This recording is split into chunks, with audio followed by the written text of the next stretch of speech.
السلام عليكم ورحمة الله وبركاته. أهلا بيكم حلقة جديدة من مطبخ سهير. ازيكم حبايب قلبي؟ عاملين ايه؟ يا رب تكونوا بخير وانتوا بتتفرجوا على فيديوهاتي. النهاردة هنعمل مع بعض أكلة حلوة جدا جدا بتتباع في المطاعم غالية، وهي اسمها المارية. هنعمل من ربع كيلو فراخ ونص كيلو دقيق، 3 سندوتشات كبار زي ما انتوا شايفين بالحجم ده. بصوا الجمال، دي عبارة عن فراخ بقى، عيش كده محشي جواه فراخ وعليه جبنة، حاجة كده في منتهى الجمال، هتعجب ولادنا جدا. اوفر طبعا وانضف من بره بكتير بكتير. يلا بسرعة ادخلوا حطوا لايك للفيديو، يلا بينا ندخل على المقادير وطريقة التحضير. بسم الله. اول حاجة معايا كوباية الا ربع من المية الدافية. احنا هنعمل نص كيلو دقيق، هنعمل منه 3 سندوتشات كبار بالحجم اللي انتوا شفتوه ده. معلقة كبيرة من الخميرة الفورية، معلقة كبيرة من السكر، 3 معالق كبار من الدقيق اللي هو النص كيلو اللي عندنا، تمام، اللي هما 3 كوبايات كبار من الدقيق. بقلبهم بقى مع بعض كويس جدا، وبعدين بسيبهم حوالي يعني 5 دقايق كده بس يخمروا، وبعد كده بفتح عليهم وبكمل باقي الوصفة. تمام كده.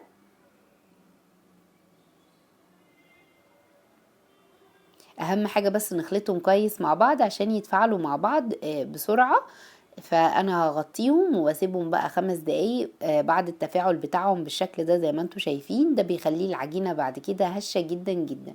بحط معلقة صغيرة من البيكنج باودر، بحط علبة زبادي 110 جرام او اقل، مفيش مشكلة، احنا كده كده لو احتاجت مننا سوائل هنضيف. طب لو ما عندناش زبادي هنحط كوباية مية عادي في الاول، وبعد كده نحط معلقة كبيرة من الحليب البودر، تمام، او كوباية لبن، اي حاجة متاحة عندك تقدري تعمليها. وهنا كمان في الوصفة دي ينفع نحط اللبن اللي بيقطع عندنا، ممكن نحط الكوباية منه، تمام. معايا ربع كوباية من الزيت، ممكن تبقى معلقتين من السمنة على حسب انتي عاوزة ايه، عادي براحتك جدا، بس طبعا الزيت بيخليها هشة شوية. معلقة كبيرة من الخل، وده طبعا المحسن بتاعنا. باقي النص كيلو الدقيق زي ما قلت لكم 3 كوبايات اخدنا منهم 3 معالق في الاول. وبنلم العجينة بتاعتنا. عجينة سهلة جدا وبسيطة، ما فيهاش اي حاجة، ومقاديرها مظبوطة، ما احتاجتش معايا دقيق ولا احتاجت معايا مية ولا اي حاجة. المهم ان احنا نعجنها. بس بقى ايه، يعني انا بعجن واحدة واحدة عشان معلش إيه، عندي تعب في كتفي كده، فالحمد لله طبعا. بس ايه، عايزاكي بقى تعجنيها مش اقل من 5 دقايق عجن بصورة قوية عشان تديكي النعومة بتاعت العجينة تكون بالشكل ده. بحطها في البولة بتاعتها واسيبها تخمر عقبال ما نحضر الحشوة. تمام كده. نيجي بقى على البوتاجاز، معايا طاسة على النار، حطيت كده معلقة من الزبدة، ابتدي اسيحها. وبعدين عندي ربع كيلو من الفراخ البانيه، قطعته قطع صغيرة بالشكل ده، وانزل بيها على طول كده على الزبدة السخنة، واديهم تقليبة يا دوب بس ايه تاخد حرارة الطاسة كده وتاخد لون. اهو بصوا زي ما انتوا شايفين بالشكل ده. تبتدي تنزل شوية مية كده صغيرين. الفراخ طبعا مش بتاخد وقت خالص في السوا. حطيت رشة من الفلفل الاسود، وهحط كمان رشة من بهارات الفراخ والملح، ومش اكتر من كده عشان مش عايزة طعم الفراخ يروح، انا عايزة طعم الفراخ يفضل موجود. حابة تزودي اي بهارات زودي، مفيش مشكلة، حابة تحطي 7 بهارات، حابة تحطي بابريكا، اللي انت حباه حطيه، بس انا بستكفي ببهارات الفراخ والفلفل الاسود والملح، مفيش اكتر من كده. خلاص استوت معايا بالشكل ده على طول، مش بتاخد وقت خالص. بنزل ببصلة مقطعاها مكعبات بالشكل ده، وابتدي اقلب. هي حاجه شبه الشاورما بس من غير ما نعملها شاورما، يعني من غير ما نتبلها وتقعد ليله كامله والكلام ده، لا، في السريع كده. كمان حطيت فلفل رومي، تقدري تحطي جزر كمان مبشور زي ما انت عاوزه. حطيت طماطمايه كده مقطعاها صغير جدا، وبمجرد ما احط الطماطم هي تقليبه واحده وهطفي عليها، لان انا مش عايزه الطماطم تدوب ولا اي حاجه، انا عايزه الطماطم تفضل بحالها معانا. عقبال ما خلصت الحشوه دي كانت العجينه اختمرت معايا، ما كملتش نص ساعه وكانت اختمرت. تمام. هنبتدي بقى شغل في العجينه بتاعتنا. كده خلاص انا هطفي على الحشوة وهسيبها تبرد. العجينة بصوا اختمرت بالشكل ده. بنزلها بقى من البولة وابتدي اقطعها 6 كور. ليه 6 كور؟ عشان كل رغيف معانا بياخد كورتين، يبقى انا هعمل 3 رغيفة من نص كيلو، كل رغيف بياخد كورتين. وطبعا الرغيف كبير جدا زي ما انتوا شايفين، حجمه حلو جدا، بيكفي فرد وكمان ممكن ما يقدرش يكملوا يعني على حسب. تمام، اقطعهم بقى بالتساوي بالشكل ده، وبعدين ارجع لكم نبدأ باول واحدة عملناها واستريحت.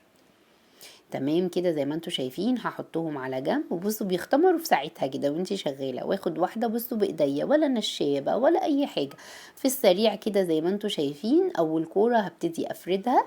هي بتبقى طبقة العيش رقيقة، ما بتبقاش سميكة يعني، عشان ده بيبقى رغيف تحت ورغيف فوق، فمش عايزين الطبقة تكون سميكة. بحطها على صينية مدهونة بالزيت او عليها ورقة زبدة وبرده مدهونة بالزيت بالشكل ده.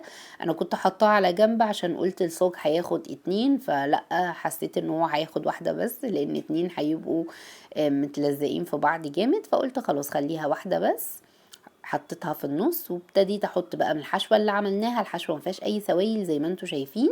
وبعد كده جبنه موتزاريلا، جبنه تركي، اي نوع جبنه متوفر عندك بالشكل ده هبتدي احط عليها. حطي بقى كميه اللي متوفره عندك على حسب بقى، بتزودي بتقللي براحتك خالص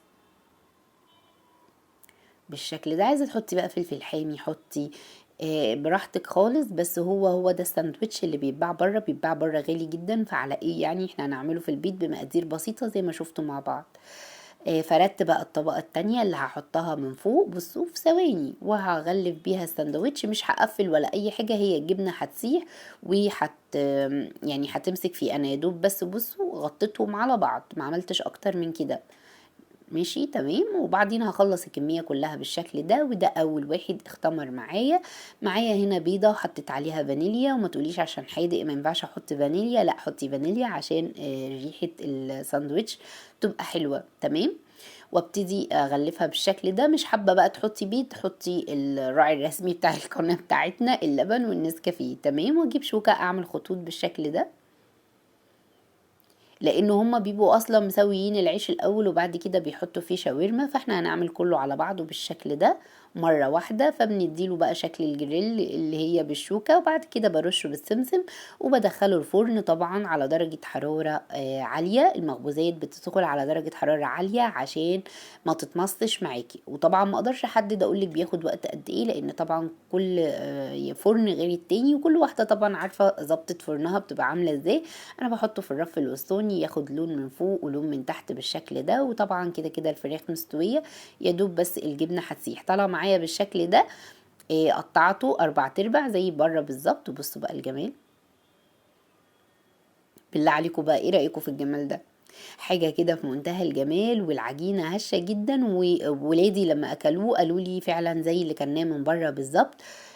عجب الولاد جدا. طبعا عارفين الولاد بتحب الحاجات دي قد ايه. وبعدين 3 سندوتشات من ده يعني توفير جامد قوي، بربع كيلو من اللحمة او ربع كيلو من الفراخ. ان شاء الله جربوه يعجبكم. ما تنسوش بقى تعملوا لي لايك وشير واشتراك في القناة وتفعلوا الجرس عشان يوصلكم